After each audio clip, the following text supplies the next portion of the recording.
everyone, my name is Aidar, and in this video exercise 2 Basin characterization part 2 I will show you how to get glacier data and how to do the visualization in QGIS.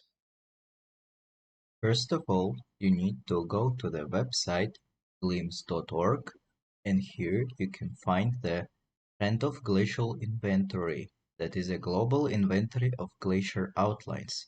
Click here and wait a few seconds to open this link. Once it's open, we scroll down till the data access and tools, and here we click on the HTTPC file system.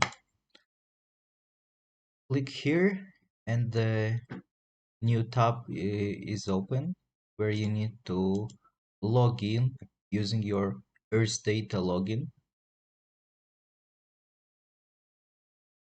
Once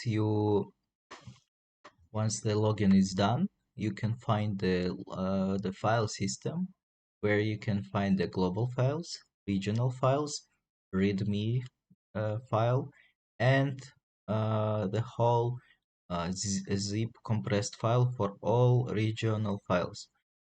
For this video, we only need Central Asian regional files. So we choose the regional files, and here we can find CGIL. We need G because it means the glacial data. How did I know that?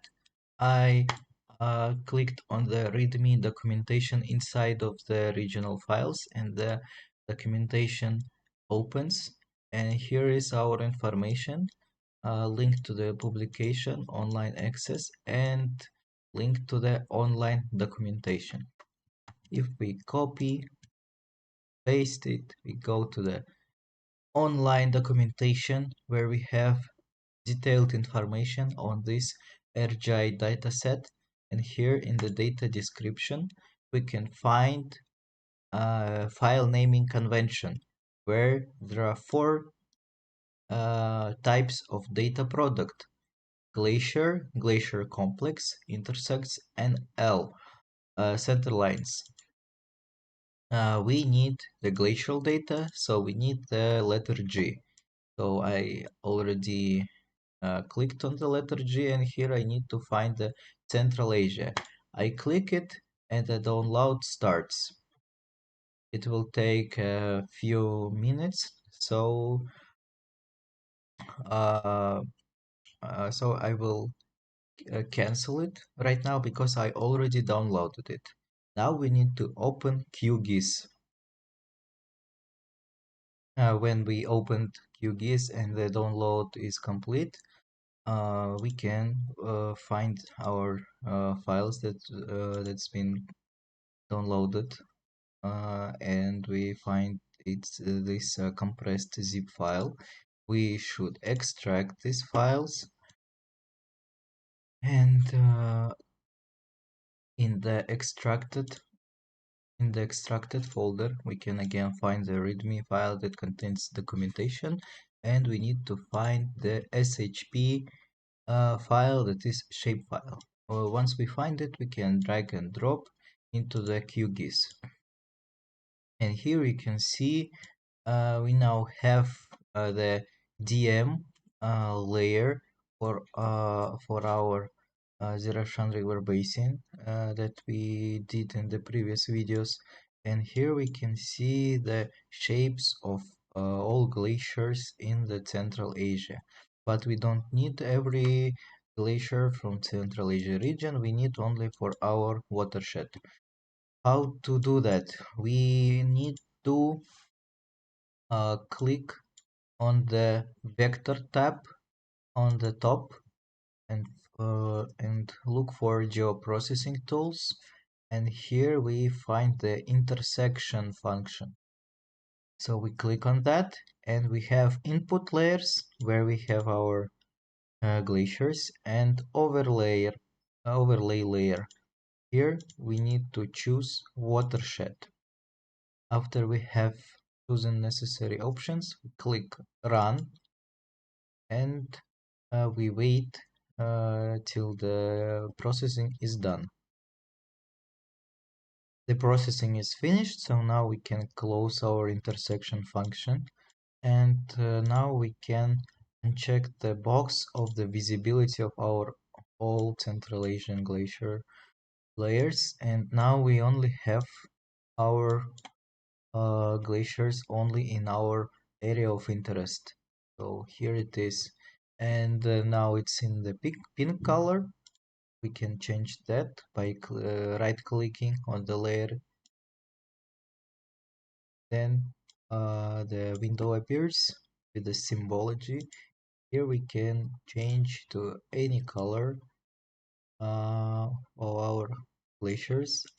For example, right now I really want to change it to cyan color. Now we will create a map or a report or a publication, and I will show you how to do that. First of all, we need to have our layers prepared, and we already did that for the DM, rivers, glaciers, and land cover. So we can start by clicking on the project, a new print layout, and here we can create a print layout, and we need to give any name. So I will just put it 1, 2, 3, just for the example, and we will have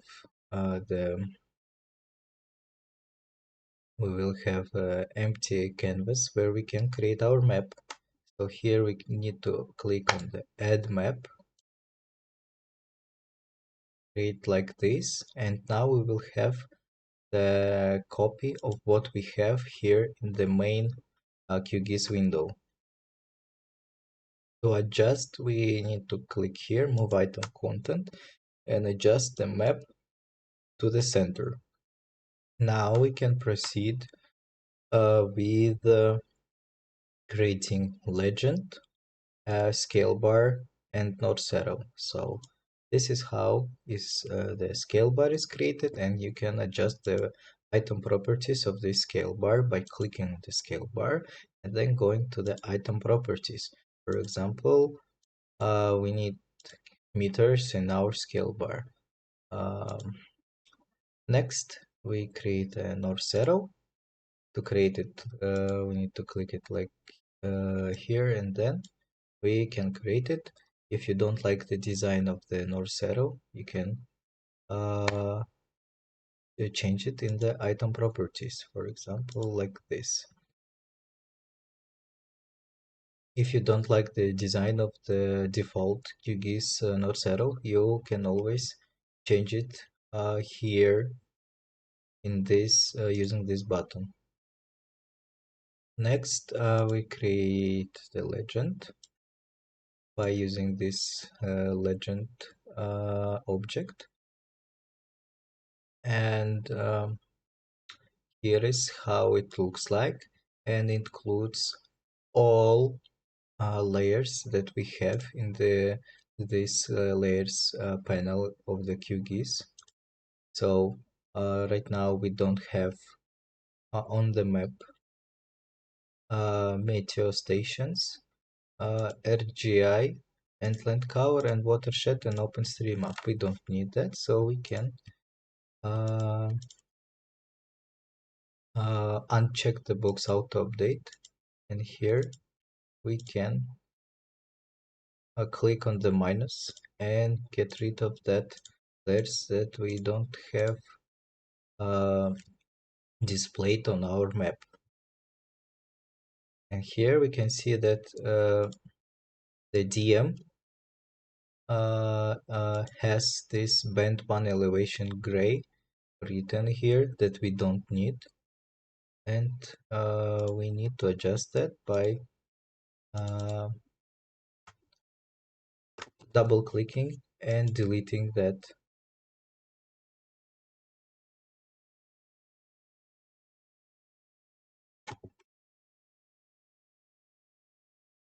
Not deleting, maybe we should just yeah, we need just to click on that and click on the minus, so it will be deleted.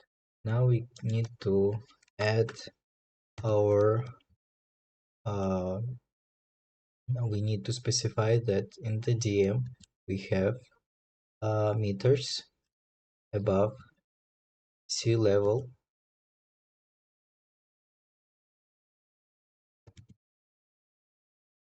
Then we can see that uh,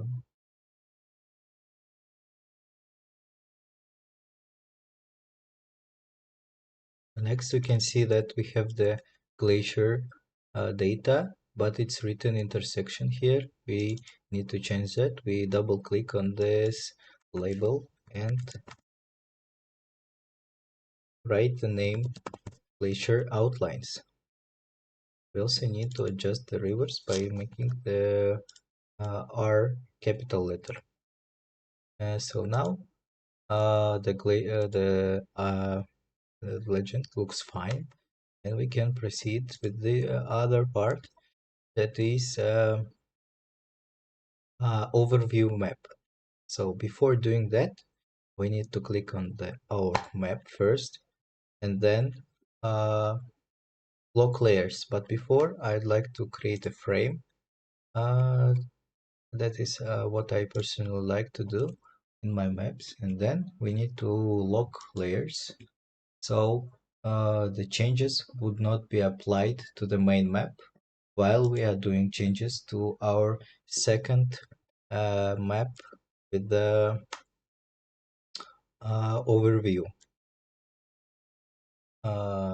Let's add map here, and we will have the similar map, but we will make a few changes in the main window here. So let's uncheck the glaciers, the rivers, and let's add the world administrative boundaries, which should be downloaded from the internet. Let's just type world administrative boundaries shapefile. And I really like to use the open Datasoft website, and here we can click on the shapefile all dataset. And after the download is done, we can extract this compressed zip file and import the files into QGIS. After we import it, we can see this shapefile for the world administrative boundaries, and we need to adjust it. So let's go to the properties. Let's change the color to something more neutral. For example, this yellowish color with some level of transparency. Apply, and then we need to create labels. So click on the labels, single labels, and the value name. I will show you why I choose the value name. So apply, OK. So now we have the names of our countries. And if we go to the attribute table, the window will appear, and we can see the all information that is stored in this shapefile. And under the column name, we have names of our all countries, and that's why I chose this column. If I have chosen the continent column, we would have the names of continent, Africa, Europe, and etc. So now we can go to our print layout, and here we can see that there are some differences, some changes applied here. Now we can click on the move item content and zoom out to show overview that and to show that our watershed is located in the Central Asia. Now we can click on the select and adjust the position in the map. And I like to create a frame. And now, since the overview map is finished, we can lock the layers and look at here. So now what I want also to create here is some frames for scale bar and position it.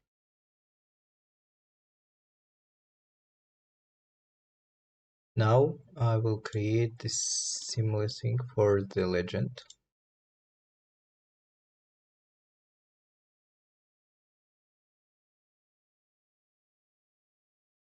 And now our map should be fine. And after that, you need to click Save Project.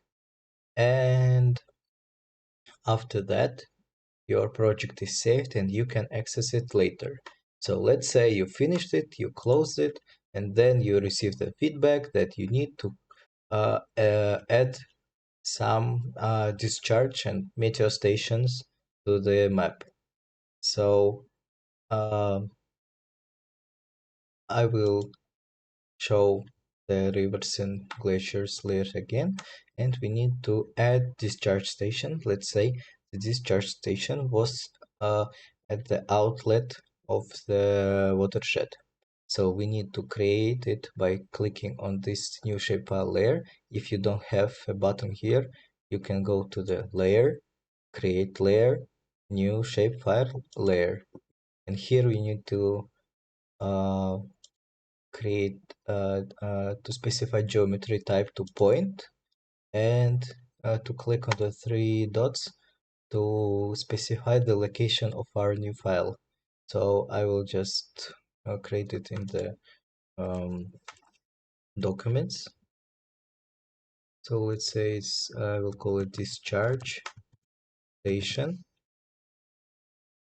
save, and then we need to check the projection for our project. I'm using the 4326 projection. So let's click OK. And after that, I need to click on the toggle editing and then add the point feature. And I will create a discharge station right on the river, at the end of this watershed. And it will ask to specify an ID. I will put 1, then OK. Now we have our point for the discharge station, and after that I can specify other information by opening attribute table. Here the window, the attribute table for this discharge station shapefile is opened, and now I can see the ID 1. And here I want to create a new information to this station.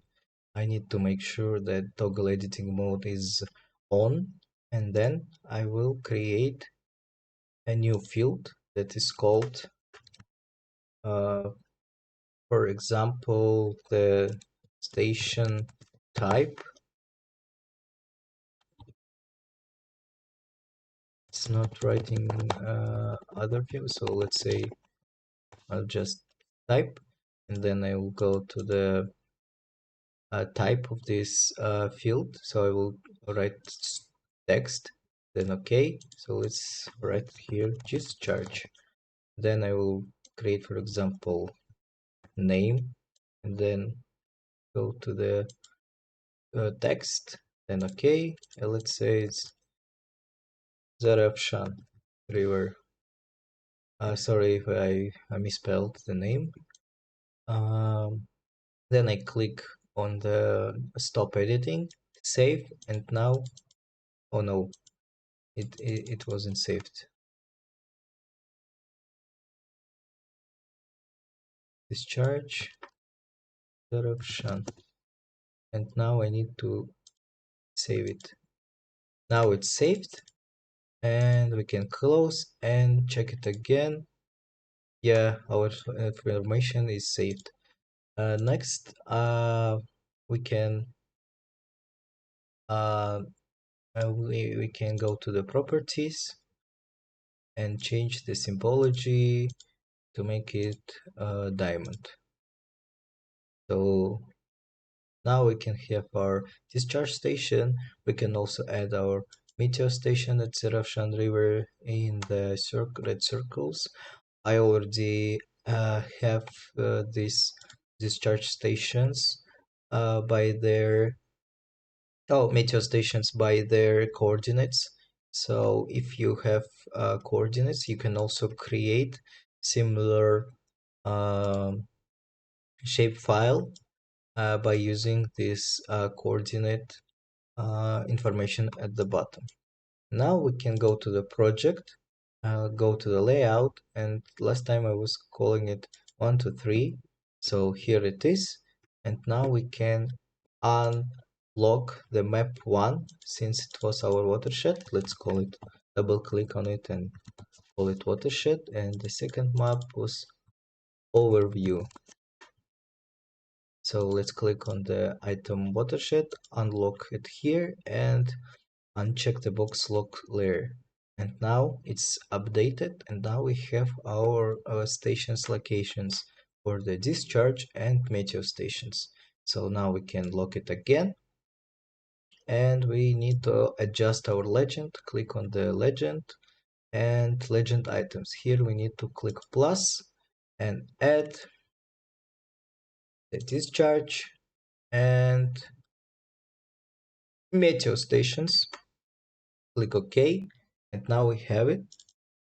We just need to adjust the names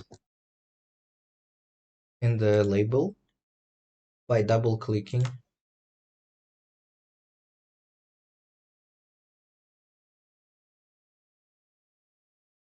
And now we are good to go. So our map is finished. We can save our print layout, and now we need to export. So we can print it directly in the printer if you have it. We can export it as PDF, SVG file, or we can export it as an image. I usually use export as an image, and now we can create, export it. So let's call it test. And now I usually use the PNG format as it has less compression compared to the JPEG and JPG. So let's save it. Saving it as a default, it uses the 300 dpi resolution. This resolution is fine, but if you need more resolution, for example 600, you may edit it, but be careful because with the increased resolution the file size will increase and the time for the export will also increase. So let's click it save, and then it will have a notification that it's successfully saved. And now I can show you the result. Here it is. Thank you for your attention. If you have any feedback, you can write it in the comments. Thank you.